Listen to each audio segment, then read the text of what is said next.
NeverEnding Story. Ba-da-la-na-na-na-na-na-na-na. NeverEnding Story. Ba-da-boo, ba-da-bee, ba-da-ba, ba-ba-doo, ba-doo, ba-ba-doo, ba-ba-ba-boo-beet. Ba-boo, the never-ending story. Ba-boo, ba-dee, ba-doo, the never-ending, never ends, you see, never ends. Never-ending story. Ba-da-boo, ba-da-bee, ba-da-boo, ba-da-ba, never-ending story. We just cut it there, or you just fade it out.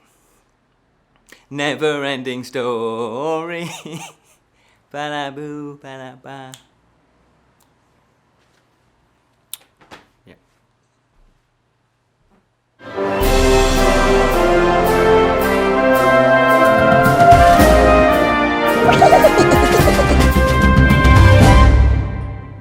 Hello and welcome to the Friday Fantasy Show from the Bottled Imp. Exploring the realms of fantasy. I should have sung that, shouldn't I? Anyway, my name is Ken Boyter, and today we're going to be taking a look at, yes, you probably guessed it, the NeverEnding Story. And, if you like my singing, you'll probably like the film. I don't know what I'm saying. Anyway, I have the Prestige edition. I don't know what the difference was, because I put it in and it just started playing. There was no menu at all. There was no title screens. There was no DVD extras or anything like that. But anyway, this one is directed by, who's it directed by? Wolfgang Petersen. Yes, and you probably guessed, it's actually a West German film. Way back in 1984, they made this thing, and it's based on the novel of the NeverEnding Story, the same title, by Michael Ende, or Ende, not quite sure how you pronounce that. And apparently, halfway through production, Michael Ende, he weren't happy. He was a bit annoyed by it because he didn't think that they were doing his book justice. So he tried to get the production halted and even sued them because they thought they weren't doing a good enough job. Unfortunately, he lost. Now, I remember watching this as a kid, I'm pretty sure. I can't remember if I watched all of it, though. It was sort of misty in my memory box. And then I watched it with my son when he was about 8 or 9. And I'll carry on. I'm not sure I kind of liked it back then when I watched it. So I thought, you know what? I'm going to revisit it. See if it's as bad as I thought it was. Controversial. Let's find out. NeverEnding. I'm not going to sing it again. What is NeverEnding Story all about? It is about a 10-year-old called Bastian, and he's quite shy. He's a bit of a loner. He doesn't really have that many friends, and he's sitting at the table, the breakfast table in the morning, and he's looking a bit down. And there's a reason why he's looking a bit down. Is because we learn, because his dad's there as well making breakfast, that the mother has passed away recently. So obviously it's opening with quite a harsh reality for Bastian, where they're grieving. Both his father and he are grieving, and it's quite a good opening sequence because it's like, well, okay, this is harsh. This is reality, and you also get an idea of what the boy is like and what the father's like and what their relationship is like. Now the father, he's in a suit. He's a businessman. Seems very, proper and prim and upright. But also, he does come across as understanding and caring. So he's not a complete ogre. He's not a complete monster here. He does have understanding, and sympathy. Obviously, it's difficult for both of them. And then, what we learn is that Bastian has been, sort of skipping school a little bit and not attending. Not trying out for the school teams and things like that. So obviously he is being affected by the loss of his mum, and who wouldn't be? I mean, it affects anybody at any age, really. But we do also learn that the father struggles to communicate his grief and his feelings. He keeps his emotions tight, and so therefore you see the distance between the father and Bastian. And that was a really nice opening scene. I was quite surprised with that. It sort of set the tone for the rest of the film. And then Bastian goes off to school, And on his way to school, he gets bullied. There's 3 bullies. They, obviously bullies, they just pick on anybody for no reason really whatsoever. They probably see a vulnerability. And of course, he's grieving, so he's not going to be in the best of moods, is he? Anyway, so they give chase, Bastian runs off, and they capture him. And unfortunately, they demand money. He says, I haven't got any money. So they stick him in a dumpster. They put him in a dumpster, which is obviously not a very nice thing to do. And then they all run off. Bastian gets out. He goes, right, he's a bit upset, as you imagine. Gets back out the alleyway, and there they are. They're waiting for him again.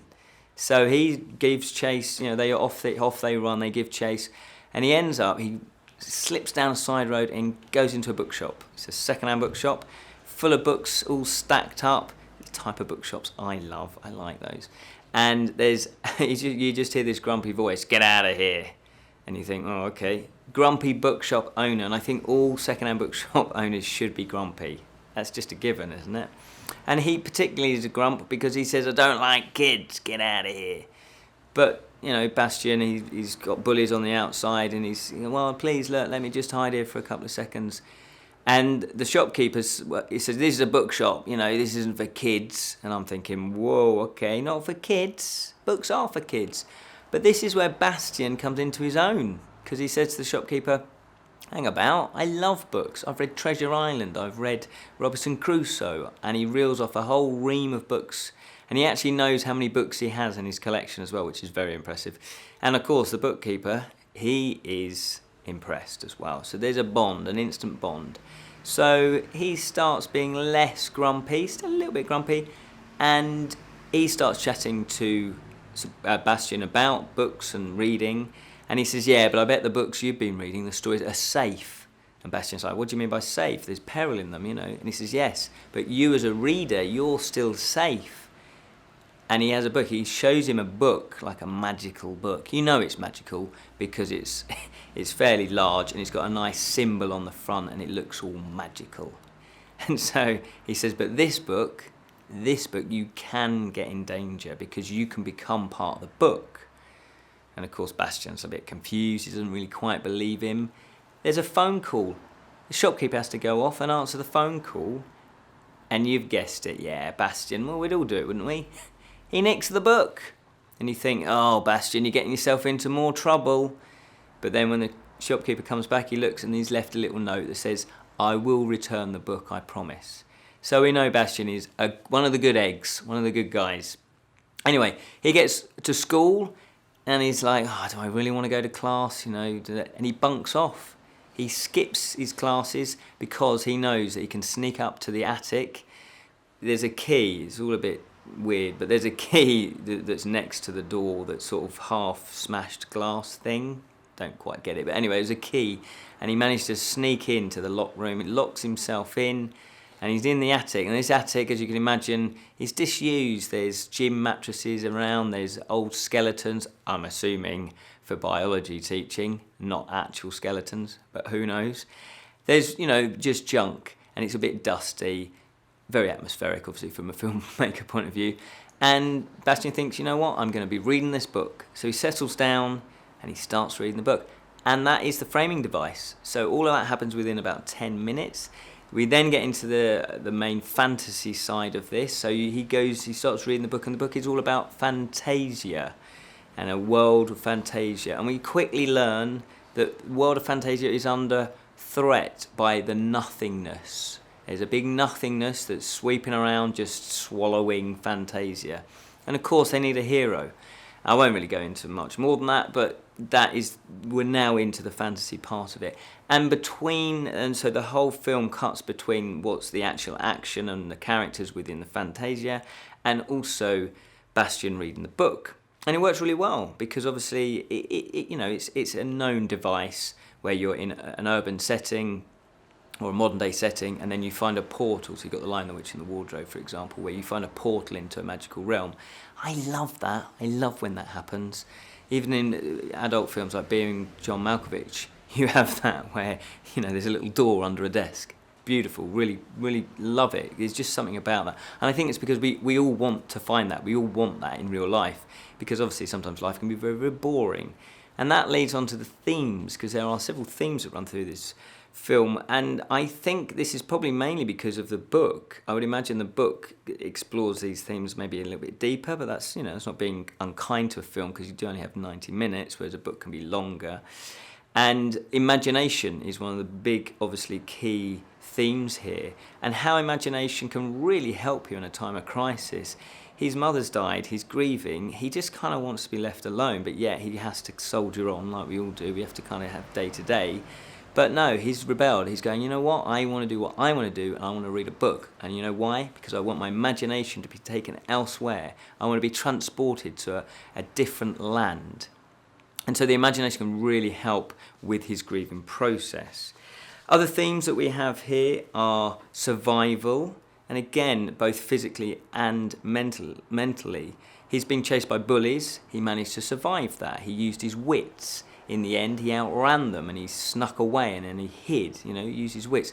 So he used his mental capacity as well. His survival instinct kicked in, and that's reflected. All of this is kind of reflected in the actual Fantasia world as well. So there's a mirroring going on with what's happening in Bastian's real life to actually what's happening in the story as well. Which I then started to think, oh, okay, so maybe whoever reads the book, it's a different story.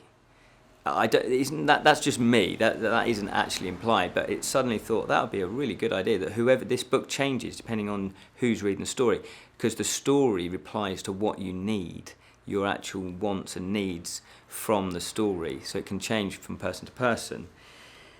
True self is another theme. It's asking you to look deep within yourself. There's a point in the film, I won't spoil it, where you have to look at who you really are. What is the core of you? What is the essence of you? Are you kind? Are you cruel? Are you a bully? Are you, witty? What's your belief system? What's your moral code? So that was a lovely theme that I liked. And also there was, what else have I got written down here? Oh yes, obviously dealing with grief, but that runs through all of the themes as well. And grief does need an outlet. You can't just bottle that up. In fact, any emotion needs an outlet. So the device of storytelling and imagination helps the grieving process. Now the story is fairly basic in terms of, you have, but it works, because when you get into Fantasia, as I say, there's this peril, there's this quest that some of the heroes need to go on, but it works. There's a lot of it has a feeling of epic journey, and I kind of forgot a lot of this film, and I was pleasantly surprised at how it does skip along quite nicely. The pacing is a little bit slow, but I actually thought for an 80s film, this pacing is pretty good. And so I wasn't, there was, obviously nowadays if they'd made it, it would be tighter, there'd be a lot more pace going on. But the pacing wasn't slow and boring. The pacing actually fitted the film and fitted the story. So that was a pleasant surprise. There was a good balance between action and characterization. The characters weren't cliched. They weren't elves and orcs, and they were actual, the different creatures. There were different races that were there. There's a nice shot. They're on top of a tower, and there's loads of different races, and they really use their imagination, the makeup people and the designers of the film, because there's different races. There's like rock creatures. There's all sorts of different races there that aren't your usual cliches. I was really impressed by that, and in fact the main creatures, if you like, the main characters, again, very good imagination. It's not cliches. And I would imagine that's probably down to the book as well, because, I don't know, if you're writing a book, and especially if it's the first book you're writing, you've probably had these ideas brimming around, for years, and you've been developing and honing them, and you want it to stand out, you want it to be different. And so I think the film, I've never read the book, so I'd be intrigued to read it. I think the film has done a good job, but then I've not read the book, but I was impressed. If you compare it to other films, even modern films now that can be a bit cliched, where they use the usual fantasy races, they've gone for something different. The characterizations, as I say, the characters are actually pretty well rounded. They're pretty believable. They're not cliched, so that's good, and they're likable as well. And I think obviously if you're a child watching this, you kind of need to have a bit of clear cut, likable, dislikable, who's a baddie, who's a goodie. but they're not as quite as black and white as that. So there's a nice depth to the characters as well. As for the fantasy elements, yes, obviously it's going to be dripping in fantasy. They've gone to town on this. This budget, this was the biggest budget. It was $27 million, which was the biggest budget outside of America and Russia. It's a West German production. And it reflects it. You can see where the money's spent. They've done a lot of work on the special effects, a lot of work, and obviously this is pre-CGI really. So there's a lot of puppetry, there's a lot of big puppets, big creatures, and it's very, very impressive. Some of it, is a bit wonky, obviously, as you can imagine, but a lot of it's really impressive. And I loved the landscapes that they created. They used sort of clouds and they must have gone out and shot clouds and graded it and flipped some of it over to make it look unreal. And so it did have this ethereal feel to it. It did have this otherworldly feel to it, which I was very, very impressed with. It felt like you were transported to a different realm, which is obviously what you want. And what else am I going to say about this film? Yeah, I love the storytelling device. As I say, it's been done before, but it works. And the whole film has it oozes charm, and I think sometimes filmmakers forget that. I think if you've got charm, especially for children's, it's a family film. I think adults and kids, the sort of film that adults would enjoy as well as kids. And so overall, I would say that I really enjoyed this actually this time around. So I'm going to be telling my son that yes, I take it back, it is a good film, because I remember saying to him, but he really enjoyed it when he was 8, 9 years old or 10 years old. He loved it. He absolutely really loved it, and I can see why, and I missed the point back then. And yes, it's easy now to criticise a film that's 30 years old, 84, but I would say it still stands up. And I would say if you have children of that sort of age, they would love it, because there's enough in there for them. There's enough threat. It can be quite gritty and quite grim at times. I mean, I won't spoil it, but there's one scene in particular that's quite gritty. It's not violent in any way, but it's quite heart-wrenching. It involves a horse, that's all I'm saying, and mud. Anyway, it's quite heart-wrenching, and they're not afraid to have deaths in the film. That's probably giving it away, hasn't it? So, yeah, so it doesn't pull any punches, it doesn't hold back. And again, I like that, and I think children in a safe environment can handle that. So obviously, if you've got death running through the film, in fact, that's another theme. I just thought of that now. That, as I say, it does reflect what's going on in Bastian's real life as well. So obviously, all of that into the melting pot really, really helps the film. There's lots of layers. There's more layers than I expected. It's a deeper film than I expected. So I would recommend it. In fact, I'm going to put it to the test because I do have a friend who has, I think it's a 6-year-old and an 8-year-old. So she's going to borrow it. They're going to watch it. It'll be interesting to know how they find the film, whether or not it does stand up. I think it does stand up against today's films. It'll be interesting to find out if actual kids think that as well. I was pleasantly surprised. That was the NeverEnding Story. Yeah, I'll cut it there. NeverEnding Story, which obviously can be a bit of a contradiction because it is 90 minutes long and it did end. But I'm sure other people have noticed that and done that joke as well. Would recommend it. It doesn't quite border on the cheesy. One thing I will say though, the music. For me, the music lets it down. It's a little bit poppy, a little bit synthesizer-y, but that's what was happening in the 80s with fantasy films. Luckily, no, it is a bit overblown. This is a bad bit. Let's make it a bad bit with the music. Anyway, that's a minor criticism. It didn't spoil it for me. NeverEnding Story. This one is the Prestige Edition. Thank you so much for watching. Hopefully you enjoyed that. And you never know, the story may continue because they made 2 more films. It's a trilogy. Did you know that? Thank you so much for watching. Remember to keep it unreal, especially if it's a never-ending story. Shall I sing again? No, don't sing. Just again.